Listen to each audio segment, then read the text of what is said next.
2007 में बेंगलुरु में रहने वाला एक 11 साल के लड़के के ऊपर जाने आसमान गिर पड़ा हो। ऐसे घर में कमाने वाले एकमात्र उसके पिताजी की मौत हो गई। सामान्य सिचुएशन में जिंदगी बिताने वाले इस फैमिली में जाने गुजरान चलाना मुश्किल हो गया।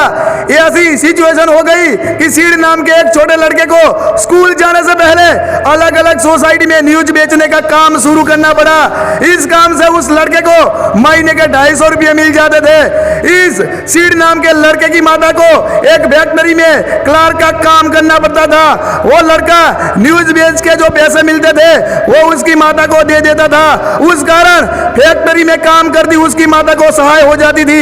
बेंगलुरु में रहने वाला यह नायडू फैमिली में घर की सिचुएशन खराब होने के कारण जिंदगी बिताते थे।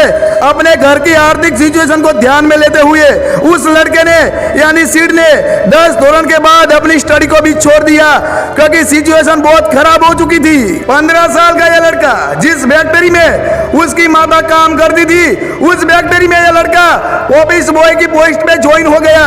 जब इस लड़के के फ्रेंड जिस बस में बैठकर स्टडी करने कॉलेज जाया करते थे उस बस में बैठकर यह लड़का उस फैक्ट्री में जॉब करने के लिए जाया करता था।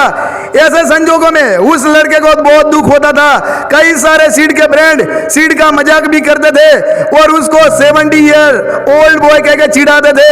लेकिन सीड बेचारा क्या करे, सिचुएशन खराब होने के कारण जॉब करने के अलावा उसके पास दूसरा कोई विकल्प नहीं था। जब वो जॉब करता था उसमें भी अब एज छोटी होने के कारण क्वेश्चन उद्भवने लगे।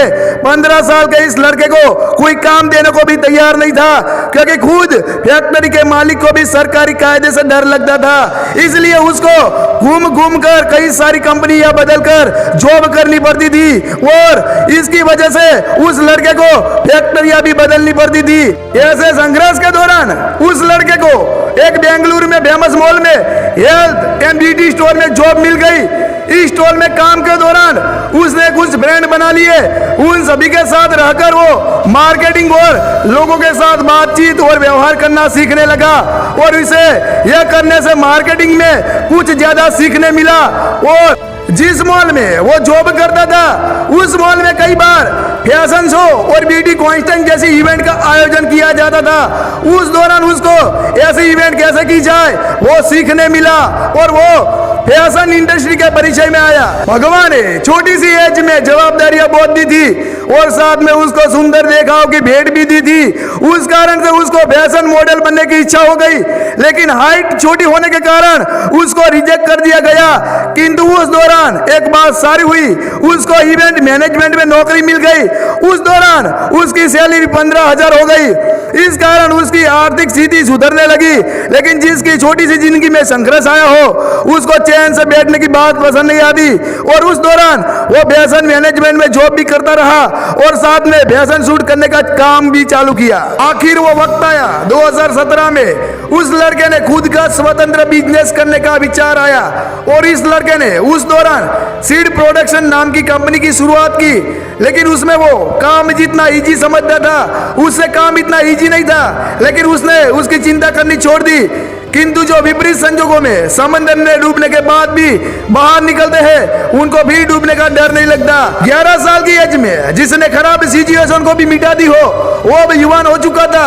उस लड़के को उसका बिजनेस बढ़ाने के लिए सोशल मीडिया का यूज किया। शुरुआत में उस लड़के को कोई काम नहीं मिलता, लेकिन वो लड़का हिम्मत हारे बिना अपना काम चालू रखा। बिजनेस में लोगों से मिलना, कॉन्टेक्ट बनाना और काम की रजूआत करना वो सब यह लड़का खुद करता था। शुरुआत में काम नहीं मिला और उसको फैशन इंडस्ट्री के आइकॉन समा वोग मैगजीन का कवर पेज बनाने का काम मिला। उस दौरान वो फेमस फोटोग्राफर और फेमस मॉडल के परिचय में आया। उस दौरान उसको ज्यादा काम मिलने लगा और धीरे धीरे करके उसकी कंपनी डेवलप कर दी गई और 2018 की साल में यह कंपनी का वार्षिक टर्नओवर 1.3 करोड़ था, जो अब आगे बढ़ रहा है। और इस लड़के की कंपनी फैशन वर्ल्ड के सभी फील्ड में जैसे कि suit model, grooming, art, direction में अपनी योग्यता दर्शाती है। इस कंपनी के मालिक और कोई नहीं है, वो 11 साल का लड़का है जिसका नाम सीड नायडू है। जिसने संघर्ष को भी मिटा दिया। और यह सीड नायडू का मानना है कि सफलता छोटे छोटे पॉकेट में आती है। अभी की एक साथ सिचुएशन नहीं बदला दी, किंतु मेहनत चालू रखने से, संजोगों के सामने टिके रहने से सफलता जरूर मिलती है। एक वक्त ऐसा था जब इस लड़के को कोई जॉब देने को भी तैयार नहीं था और आज वही लड़का एक बड़ी कंपनी का मालिक है। तो कैसी लगी हमारी ये वीडियो कमेंट बॉक्स में जरूर बताइएगा। साथ में लाइक, शेयर और सब्सक्राइब करना मत भूलिएगा, क्योंकि नई वीडियो की नोटिफिकेशन आपको मिलती रहे। Thanks for watching.